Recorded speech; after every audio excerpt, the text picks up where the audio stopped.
চন্দননগরে ঠাকুর দেখতে গিয়ে পড়লাম মহা বিপদে। দিনের বেলায় চন্দননগরে ঠাকুর দেখতে এসে এমনটা হবে ভাবিনি। হ্যালো এভরিওয়ান, তো জগদ্ধাত্রী পুজোর চন্দননগরে আজকে ছিল নবমী। আমরা সকাল সকাল স্কুটি নিয়ে বেরিয়ে পড়েছিলাম চন্দননগরে ঠাকুর দেখার জন্য। প্রতি বছর কিন্তু আমরা একবার হলেও সকালে চন্দননগরে স্কুটি নিয়ে আসি, বাট এইবারে এসে দেখলাম রাস্তা পুরোই বন্ধ করে দিয়েছে, তাই আমাদের অনেকটাই ঘোড়া রাস্তা ধরে আসতে হলো। কিন্তু ঠাকুর দেখতে এসে এটা কি দেখলাম, এটা তো শিম্পাঞ্জি ভূত। তারপর ফাইনালি প্যান্ডেল হপিং করা শুরু করলাম। প্রথম যে পুজোটা দেখতে আসি সেখানে আবার কুমারী পুজো হচ্ছিল, তাই কিছুক্ষণ সেখানে দাঁড়িয়ে কুমারী পুজো দেখার পর আমরা চলে এসেছিলাম হেলা পুকুরের ঠাকুরটা দেখতে। এসে দেখলাম মাকে হীরের সাজে অপূর্ব সুন্দর লাগছে। এরপর আমরা যাব তেমাথার রানীমাকে দর্শন করতে। যাওয়ার রাস্তাতেও কিন্তু বেশ সুন্দর সুন্দর ঠাকুর আমরা দেখেছি। সত্যি মায়ের রূপ যদি এরম হয় তাহলে আর আলাদা করে থিম প্যান্ডেলের দরকার পড়ে না। তোমাদেরও যদি তাই মনে হয়ে থাকে তাহলে ভিডিওটাতে একটা লাইক করে দিও। তারপর ফাইনালি আমরা রানীমাকে দর্শন করতে পারলাম, যার জন্য আজকে চন্দননগরে আসা। রানীমায়ের মুখটা এতটা মিষ্টি ছিল যে আমরা তো কিছুক্ষণ ওখানেই দাঁড়িয়ে পড়েছিলাম। তারপর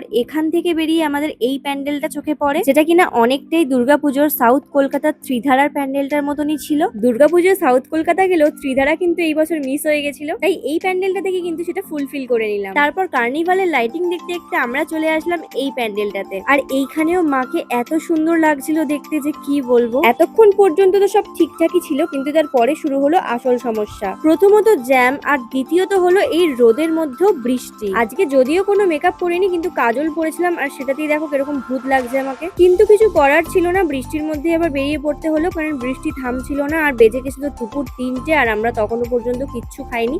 আমাদের সবারই খিদে পেয়ে গেছিল। প্রায় 1-2 ঘন্টা জ্যামে দাঁড়িয়ে যাও আমরা একটু ফাঁকা রাস্তার মুখ দেখলাম, তাও দেখো আকাশের অবস্থা। তাই তখন হাতের সামনে যেই দোকানে পেয়েছি সেখানেই ঢুকে বসে পড়েছিলাম। আজকের দুপুরটা আমাদের এইসব খেয়েই কাটাতে হলো। কিন্তু সত্যি কথা বলতে এগরোল গুলোর টেস্ট কিন্তু ভালোই ছিল। ওখানে আমরা বেশ অনেকক্ষণ বসে ওয়েট করছিলাম বৃষ্টিটা থামার জন্য, কিন্তু বৃষ্টি তো কোনোভাবেই থামার ছিল না। এমনিতেই আমরা সবাই আগে থেকেই কম বেশি ভেজা অবস্থাতেই ছিলাম, আর তার মধ্যেও টিমটিম বায়না করলো যে আইসক্রিম খাবে, আর জোর করে সেটা আমাকেও খাওয়ালো। তো যাই হোক, সেই আইসক্রিমের দোকান থেকে দুটো প্লাস্টিক জোগাড় করে মাথায় পরে নিয়েছিলাম, যাতে মাথাটা অন্তত না বেজে। এদিকে আমার বন্ধু মনে জানতো বৃষ্টি হবে, তাই আগে থেকেই টুপি পরে এসেছিল। তো যাই হোক, এই বৃষ্টিতে ভিজতে ভিজতে এখন আমাদের বাড়ি যেতে হবে, কারণ এই অবস্থায় আর ঠাকুর দেখা তো একেবারেই পসিবল না। বাড়ি যাওয়ার সময় কিন্তু বৃষ্টি কমে আকাশ একেবারেই পরিষ্কার হয়ে গেছিল। বাড়ি যাওয়ার রাস্তায় আমার দারুণ একটা জিনিস চোখে পড়লো, যেটা আমার তো খুবই পছন্দের, আর অনেক দিন হয়ে গেছে আমি খাইনি এই জিনিসটা, তাই দাঁড়িয়ে পড়লাম কিনতে। আচ্ছা, তোমরা কি বুঝতে পারছো এটা কি? যারা বুঝতে পারছো এটা কি, তারা কিন্তু অবশ্যই আমাকে কমেন্টে এই জিনিসটার নাম জানিয়ে যেও। আর তোমরা কারা আমার মতন এই জিনিসটা খেতে ভালোবাসো, তারা কিন্তু অবশ্যই ভিডিওটা লাইক করে দিয়ে যেও। আর হ্যাঁ, সাবস্ক্রাইব করতে ভুলো না। দেখা হচ্ছে আবার পরের ভিডিওতে। টাটা।